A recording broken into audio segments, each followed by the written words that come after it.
La vida de cada católico seguramente está llena de milagros producidos por el rezo del Santo Rosario. Pero también hay epopeyas colectivas que desembocaron en grandes milagros por él.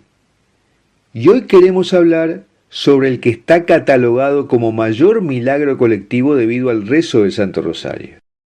En este video hablaremos sobre cómo se produjo la victoria de las fuerzas cristianas ante los invasores musulmanes turcos en Lepanto. Allí sucedieron muchos prodigios atribuibles al rezo del Santo Rosario que te vamos a contar, y que nos dejan enseñanzas importantes para el día de hoy.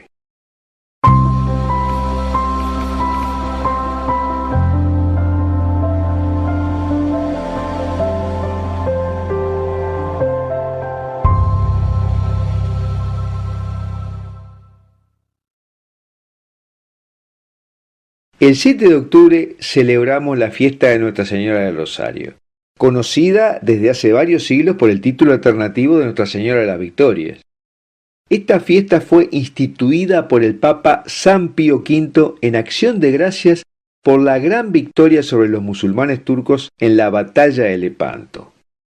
Esta victoria de 1571 salvó a Europa de ser invadida totalmente por las fuerzas del Islam, y se lo considera el mayor milagro producido por el rezo del Santo Rosario.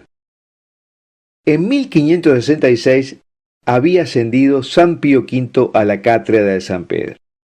La cristiandad enfrentaba un enorme peligro. Hacía un siglo que Constantinopla había caído en poder de los musulmanes otomanos, y desde entonces la amenaza islámica se había vuelto más patente que nunca. La flota otomana era casi la dueña del Mediterráneo, asolando constantemente las costas de los países cristianos. Y Solimán II, llamado el Magnífico, había jurado que no descansaría hasta conquistar Roma y entrar a caballo en la Basílica de San Pedro. Los musulmanes ya habían arrasado con la cristiandad en el norte de África, en el Medio Oriente y otras regiones. España y Portugal se habían liberado después de 8 siglos de lucha, pero la amenaza se cernía una vez más sobre toda Europa. Los musulmanes turcos se preparaban para dominarla y acabar con el cristianismo, porque la situación para los cristianos era desesperada. Italia se encontraba desolada por una hambruna. El arsenal de Venecia estaba devastado por un incendio y el cristianismo estaba pagando el duro precio por la reforma protestante. El Papa San Pío V percibía más que nadie la gravedad del peligro que se cernía sobre la cristiandad, y fue él quien ideó la única salida posible para el continente amenazado. San Pío V era de la orden dominicana, y mandó redoblar las oraciones en todos los conventos y monasterios, y él mismo aumentó la carga duplicando sus acostumbrados ejercicios de piedad y mortificación, y en particular del rezo del Santo Rosario. Y bajo el amparo y mediación del pontífice romano comenzaron las negociaciones para lograr una defensa militar ante los atacantes. Con un discurso inflamado el Papa convocaba a todos para una nueva cruzada. Pero aunque las desavenencias y rivalidades entre estas provincias cristianas hacían muy difícil cualquier negociación, al final logró la firma de un tratado entre las potencias para armar una flota que repeliera a los musulmanes. Según el tratado, la elección del comandante general de la flota estaba reservada al Papa. Cavilando sobre ello, San Pío V entró un día a su capilla para celebrar el santo sacrificio de la misa. Y cuando llegó al Evangelio de San Juan empezó a leer: «Hubo un hombre enviado por Dios cuyo nombre era Juan». Y volvió el rostro hacia la Virgen, hizo una pausa y se dio cuenta por inspiración divina de que el comandante de la cruzada debía ser don Juan de Austria. Y así se armó la flota. El Papa envió su bendición apostólica y predijo la victoria. Ordenó además que sacara a cualquier soldado con comportamiento que pudiese ofender al Señor. Pidió a toda la cristiandad que rezara el rosario y que hiciera ayuno, suplicándole a la Santísima Virgen su auxilio ante aquel peligro. Y envió a España el estandarte de la Liga, que era un damasco de seda azul con la imagen del crucificado. Tenía a los pies las armas del Papa, de España, de Venecia y de don Juan de Austria. El Papa envió además con el nuncio una astilla de la Vera Cruz para cada una de las naves capitanas, y concedió a todos los miembros de la expedición las mismas indulgencias propias de las cruzadas, mientras que don Juan de Austria prohibió la presencia de mujeres a bordo y decretó pena de muerte para los blasfemos.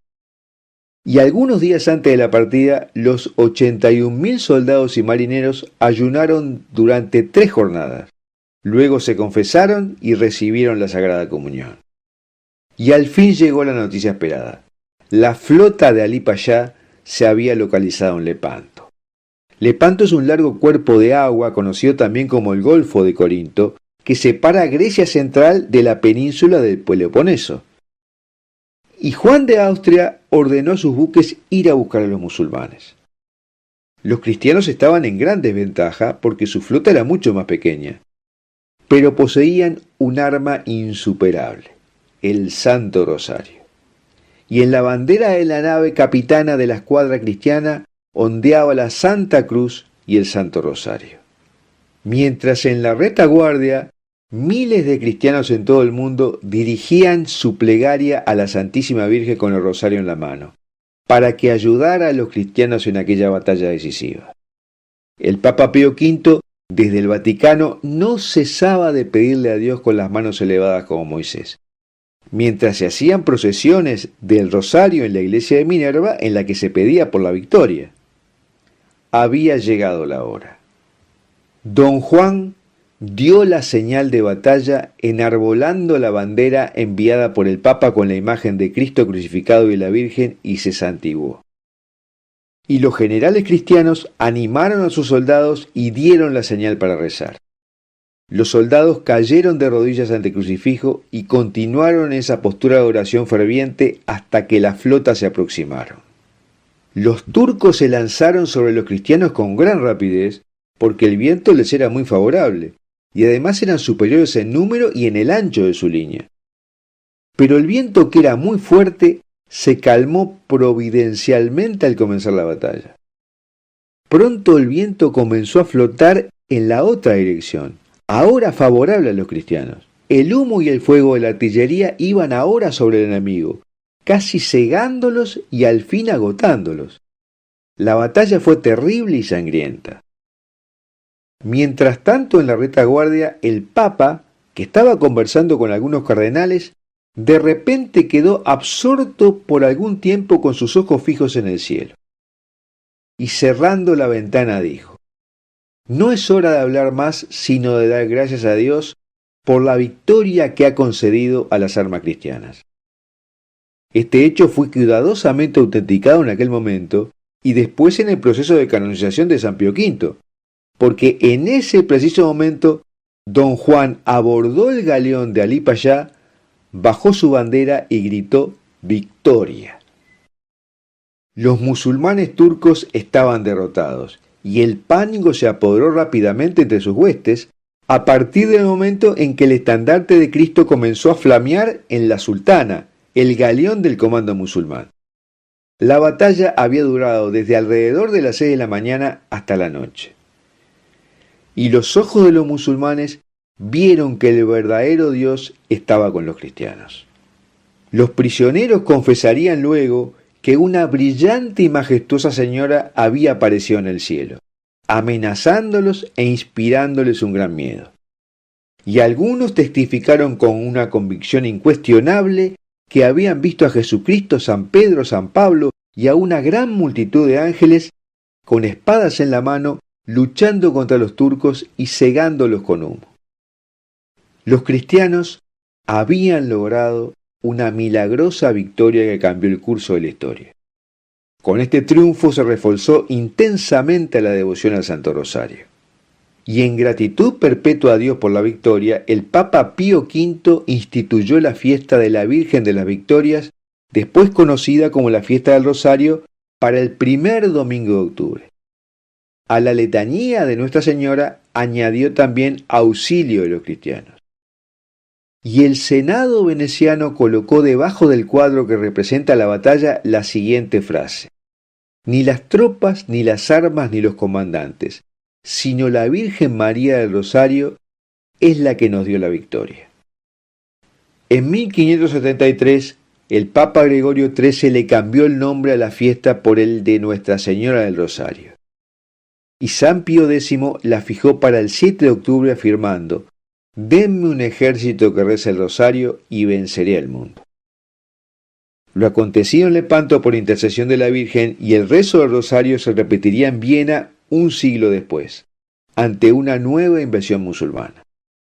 Ahora el ejército cristiano bajo el auspicio papal fue liderado por Juan Sobieski de Polonia, donde en agradecimiento a Nuestra Señora por la victoria obtenida, se estableció la fiesta del dulce nombre de María. Sobre esta epopeya hemos realizado un video que puedes encontrar en nuestro canal de YouTube. Bueno, hasta aquí lo que te quería contar sobre el prodigioso auxilio del rosario para defender a la civilización cristiana europea de la invasión musulmana, que es considerado el mayor milagro producido por el rezo del Santo Rosario. Y me gustaría preguntarte si tú has experimentado algún milagro en tu vida atribuible al rezo del Santo Rosario y en qué consistió, porque es un testimonio importante para los demás suscriptores. Para comprender el rosario y rezarlo con más provecho, es necesario saber el significado de cada oración y cómo es que se creó.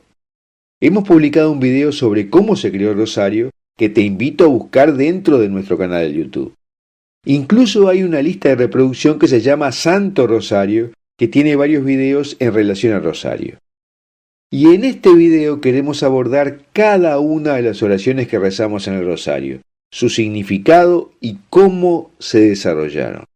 Es una forma de demostrar claramente que el rosario es bíblico y no como absurdamente lo descalifican los protestantes, incluidos los mesiánicos, que en definitiva son protestantes pero judaizantes.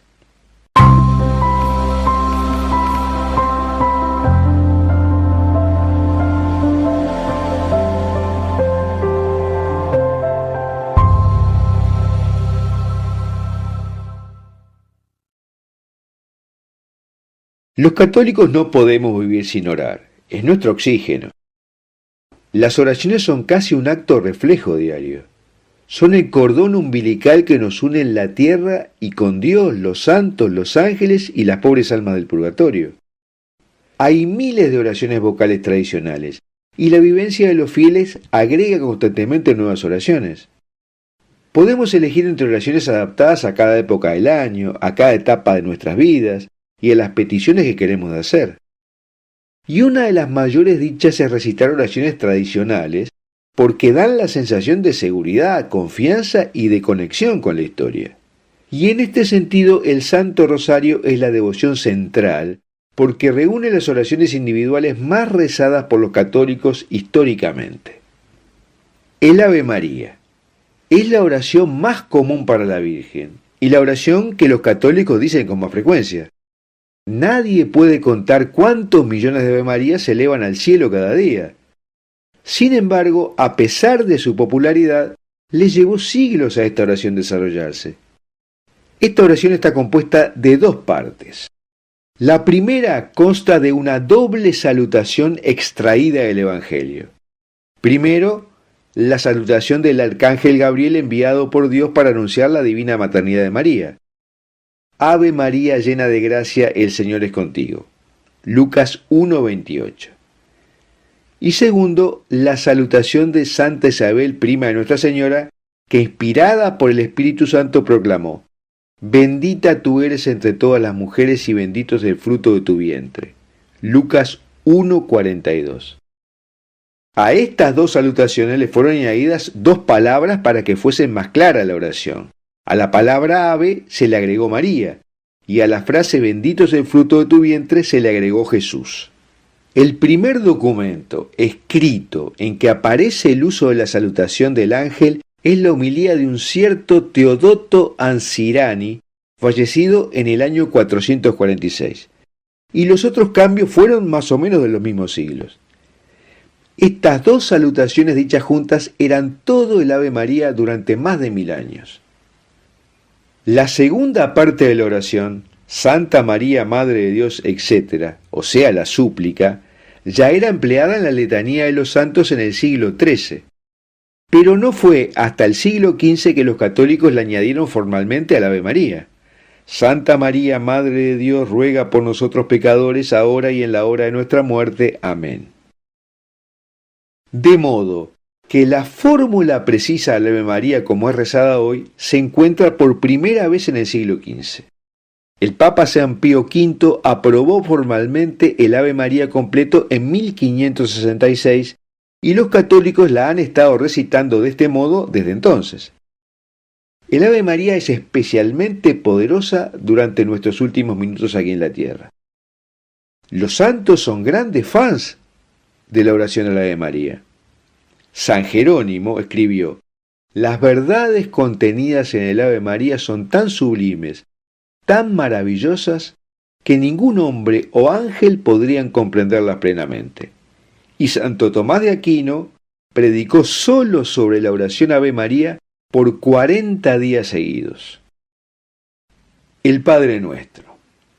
Esta oración aparece durante el Sermón de la Montaña en la Biblia. Los discípulos le pidieron a Jesús: Señor, enséñanos a orar. Y en respuesta Jesús les enseñó el Padre Nuestro. Podemos encontrar esta oración en los Evangelios de San Mateo 5 y San Lucas 6, con pequeñas diferencias entre las dos versiones. La versión de San Mateo es la que se utiliza universalmente por todos los cristianos, aunque hay una diferencia importante. Los protestantes concluyen la oración con las palabras: porque tuyo es el reino, el poder y la gloria por los siglos de los siglos. Amén. Y los católicos se detienen en las palabras: y líbranos del mal. Amén. ¿Y por qué hay diferentes versiones de la oración que nos llega de Cristo mismo? La respuesta es sencilla. Aunque algunos manuscritos de los evangelios incluyen el final: porque tuyo es el reino, los más antiguos no lo hacen. Los estudiosos de la Biblia nos dicen que ese final no era parte de la oración original. Es una breve oración de alabanza que se incluyó en el texto original en una fecha posterior. Hace 2000 años era una costumbre judía concluir una oración extensa con una breve doxología. De hecho, porque tuyo es el reino, era una doxología común entre los judíos religiosos en tiempos de Jesús. Y los primeros cristianos, muchos de los cuales eran conversos del judaísmo, traían con ellos esta doxología favorita cuando entraban en la iglesia y la recitaban al final del Padre Nuestro, mientras que los católicos la omiten y mantienen las palabras de la oración que Jesús nos dio para respetar mejor las palabras del Maestro. La oración de gloria comenzó a usarse en el siglo IV como una protesta contra la herejía arriana que ponía a Cristo por debajo del Padre. Pero también hay que considerar que se justifica porque es apropiado alabar a Dios en la Santísima Trinidad. Su fundamento bíblico se encuentra en Mateo 28:19, donde Jesús pide a los apóstoles que vayan por las naciones bautizando a las personas en el nombre del Padre, del Hijo y del Espíritu Santo. Y el concepto de gloria a Dios para siempre es muy manejado por San Pablo en sus cartas. Se dice que en el año 529 se agregó la segunda parte de la oración que dice: como era en el principio, ahora y siempre, por los siglos de los siglos. Amén. Esta segunda parte es una confirmación de la eternidad de las tres personas de la Santísima Trinidad en un solo Dios. El formato de esta oración está estable en la Iglesia desde los años 600 y se usa tradicionalmente como el fin de una oración larga o una prédica. En la Iglesia hay dos versiones de gloria. Una es la versión corta que se recita habitualmente: gloria al Padre, al Hijo y al Espíritu Santo, como era en un principio, ahora y siempre, por los siglos de los siglos. Amén. Y la otra es la más larga, que habitualmente se recita en la misa dominical o en las fiestas: gloria a Dios en el cielo y en la tierra, paz a los hombres que aman al Señor, etc. Muchos católicos recitan al final del rosario la Salve o Salve Regina. También es cantada por monjes o monjas de monasterios al final del día antes de dirigirse desde la capilla a sus celdas. Durante 900 años, la Salve ha sido una de las oraciones más queridas por la Santa Madre. Es la conclusión tradicional de la liturgia de las horas. Y sabemos que en 1492, en su viaje al Nuevo Mundo, Cristóbal Colón reunía a sus hombres en la cubierta todas las noches para cantar la Salve Regina como una señal de su confianza en la protección de la Virgen. Una antigua tradición popular dice que San Bernardo de Claraval, 1090-1153, compuso esta oración. Sin embargo, la evidencia histórica ha llevado a la mayoría de los estudiosos a creer que el autor original de la salve fue un monje alemán llamado Hermann Contractus, también del siglo XI. Hermann nació con una discapacidad grave, no podía caminar, y tardó más que la mayoría de los niños en aprender a hablar. Pero tenía otros dones. Debido a sus dolencias, Hermann era paciente y compasivo, y era un verdadero genio de la música. Y desde su infancia Hermann mantenía un amor especial por la Santa Madre, por lo que no es ninguna sorpresa que escribiera su más fino trabajo para ella, el Salve Regina. Y finalmente, podemos incluir en el rosario la oración de la señal de la cruz, que se suele hacer al principio y al final. Y es la más básica de todas las oraciones católicas.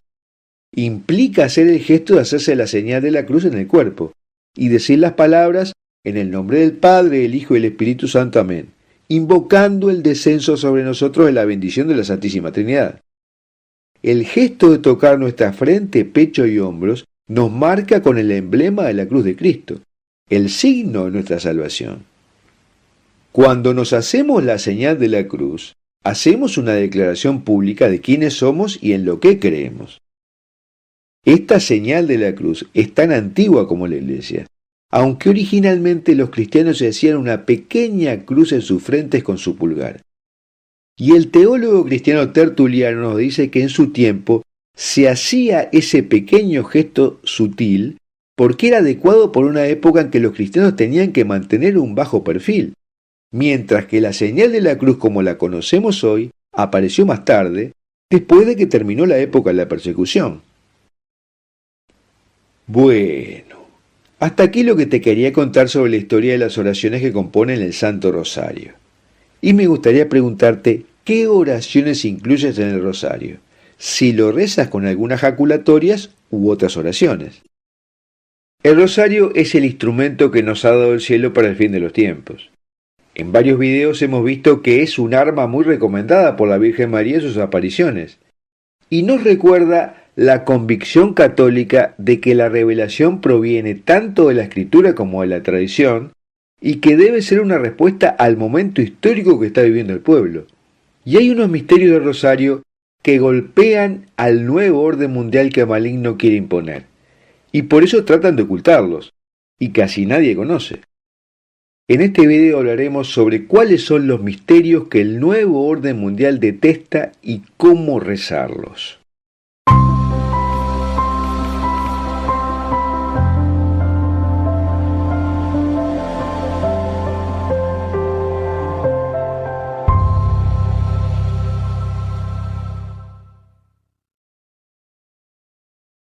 El rosario o la corona de rosas, como se le ha llamado, se atribuye a una aparición de la Virgen María a Santo Domingo, el fundador de la Orden Dominicana. Santo Domingo estaba luchando contra la herejía albigense en el sur de Francia a principios del siglo XIII. La herejía albigense era una forma de dualismo en que el mundo material era malo mientras que el mundo espiritual era bueno, y creían que el adulterio, la fornicación e incluso el suicidio eran dignos de elogio como un medio para liberar el alma del cuerpo. O sea que el rosario fue dado originalmente por el cielo para combatir una cultura exactamente como la nuestra, una cultura de la muerte. La Santísima Virgen le reveló el rosario a Santo Domingo en la iglesia de Pruille, en 1208. Esto fue afirmado por el Papa León XIII y los papas posteriores. Y entonces, armado ahora con el rosario, Santo Domingo entró en las aldeas de los herejes y predicó los misterios de la salvación, como lo había ordenado la Virgen. Y pronto demostró ser un evangelizador imparable y todo el sur de Francia fue purgado de la herejía. Pero esta metodología de rezar el rosario a través de lo que se llama una camándula o cuerda de oración viene de mucho antes. Los padres y las madres del desierto, que vivieron como ermitaños en los siglos III y IV, practicaban la oración de los 150 salmos por día. Y para llevar la cuenta usaban pequeñas piedras a menudo guardadas en sus cuencos. Y luego a los santos Antonio de Egipto y Pacomius, que vivieron en el siglo IV, se les atribuye el desarrollo de las cuerdas de oración anudadas para reemplazar las piedras. Estos se convirtieron en los antepasados directos del rosario. Más tarde los 150 salmos fueron reemplazados por 150 Padre Nuestros, e incluso más tarde por las Ave Marías. Los misterios dolorosos fueron probablemente los primeros en desarrollarse, dado que la devoción a la pasión de Jesucristo parece haberse extendido primero en Europa en época de la guerra, las cruzadas y las plagas, cuando surgió el interés en la humanidad de Jesús y en sus sufrimientos. Luego siguió el interés por la Madre Dolorosa, y fue especialmente importante el aporte de los franciscanos centrándose en la Natividad. Es por eso que ahí surgieron los misterios gozosos. Mientras que los misterios gloriosos se habrían desarrollado en último lugar, ya que la comprensión de la Iglesia sobre estos se desarrolló más tarde, en particular la Asunción y la coronación de la Santísima Virgen María. Estos tres bloques que conformaban el rosario fueron propagados de una manera asombrosa gracias a la intervención de la Virgen de Guadalupe del Tepeyac en la batalla de Lepanto en 1571 contra los moros. El almirante Juan Andrea Doria, comandante de la flota genovesa en la famosa batalla de Lepanto, entronizó en su galera una pintura de la Virgen de Guadalupe que había aparecido 40 años antes en el Tepeyac y que había recibido como regalo del rey Felipe II. Y al obtener la victoria sobre los moros, agradecieron a la guadalupana su intervención, y por ello el Papa Pío V establece la fiesta de Santa María de las Victorias el 7 de octubre, nombre de la fiesta que luego fue modificado por la Virgen del Rosario. El tiempo cambió un poco la perspectiva del Rosario porque fue visto como la meditación de los misterios de la vida de Cristo a través de los ojos de la Virgen, su madre. Y en ese sentido había un hueco en la historia de Jesús, porque saltaban de su infancia a su pasión. Así que a fines del siglo XIX nacerá un santo, el sacerdote maltés Jorge Preca, que lo remedió. San Jorge Preca creó los misterios que conocemos como iluminosos, iluminado por la Virgen del Carmen, a la que él tanto quería. Y cuando San Juan Pablo II lo va a beatificar en el año 2001, se entera de los misterios luminosos que Preca había propagado, y como le pareció una buena propuesta, los tomó y los reestructuró de una manera más apropiada.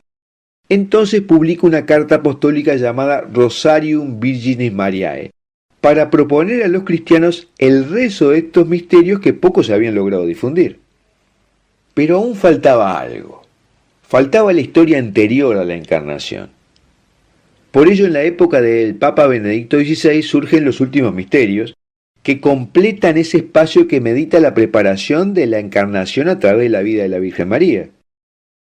Estos llamados misterios preparatorios también han sido tomados por los devotos de San José como una forma de revalorizar su figura, y recién están siendo conocidos. Los misterios preparatorios son los siguientes. Primero, la Inmaculada Concepción de la Virgen María. Segundo, la Natividad de la Virgen María. Tercero, la presentación de la Virgen en el templo y la purificación de Santa Ana, su madre. Cuarto, la virginidad perpetua de María. Quinto, los desposorios de San José y la Virgen María. Los grupos que odian tanto a la Virgen, los que detestan a la Iglesia, han sido los que más han criticado estos misterios preparatorios. Tan así que en algunos lugares se han infiltrado como cofrades del Rosario para decir que no hay que rezar estos misterios, cuando en realidad no tienen ninguna contraindicación, porque están perfectamente alineados con la doctrina católica. Y vemos cómo estos misterios llevan una carga fuerte contra la ideología propuesta por el mundo actual. Son de alguna manera una respuesta católica al mundo del siglo XXI. En el primero, la Inmaculada Concepción de la Virgen María, se habla de la Virgen concebida sin pecado. Es un misterio que defiende la vida desde su concepción, porque Santa Ana, la Madre de María, ya era grande, y por lo mismo era un gran riesgo, y a pesar de ello da a luz a la Virgen María. El siguiente misterio es el nacimiento de la Virgen, que será la madre del Hijo de Dios. Nota que del 8 de diciembre, que es la solemnidad de la Inmaculada Concepción, al 8 de septiembre, que es la fiesta de la Natividad de la Virgen, hay 9 meses. Le sigue el misterio de la presentación de la Virgen en el templo, misterio que apela al cristiano a conservar sus tradiciones, su identidad, algo que los masones y los Illuminatis quieren eliminar. Luego le sigue el misterio de la virginidad perpetua de la Santísima Virgen. Es una clara respuesta a estos tiempos, porque cualquiera que la conserve es considerado un tonto para la cultura del siglo XXI. El demonio está intentando por todas partes propagar que la virginidad no es necesaria y que nadie la ha vivido, y que los que dicen vivirla solo te están engañando. Por eso, plantear en este cuarto misterio la virginidad de María es un duro golpe a la boca del demonio, porque se afirma que la Virgen sí lo vivió y además es un motivo para que las personas la vivan. Por último está el misterio de los desposorios de San José y la Virgen, que es el matrimonio judaico de la época. Es un misterio que pretende defender el sacramento matrimonial entre el hombre y la mujer. Además revaloriza la figura de San José al meditarlo. En la actualidad muchos creen que cuando la Virgen tuvo la aparición del arcángel Gabriel, ella no estaba casada con San José, y que solo era su prometida, lo que no es verdad. El matrimonio judío de ese entonces consistía en que se hacía una ceremonia donde los novios se prometían respeto como marido y mujer. Los cónyuges a partir de entonces eran considerados esposos en todo menos en lo que se refería a las relaciones sexuales. De tal manera que si la mujer quedaba embarazada, no había mayor problema, pues ya eran esposos. Por eso cuando la Virgen queda embarazada por obra del Espíritu Santo, el problema no era que lo estuviera, sino que San José dijera que no era suyo. Por eso Dios le concede el privilegio de ser el padre adoptivo de Jesús. Porque San José no quiso dejarla porque él sabía que ese bebé era obra de Dios.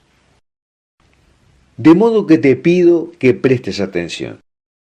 Alrededor de estos misterios preparatorios hay como un cono de silencio. Hay quienes no quieren que los conozcas y que los reces, porque estarías promocionando la defensa de la vida humana, la identidad cristiana y el matrimonio como institución que viene de Dios. Bueno, hasta aquí lo que te quería contar sobre los misterios preparatorios del Santo Rosario y por qué el nuevo orden mundial los esconde. Y me gustaría preguntarte si tú crees que estos misterios son un buen complemento a los misterios que se rezan habitualmente en el Rosario, o tú consideras que son irrelevantes y agregan poco.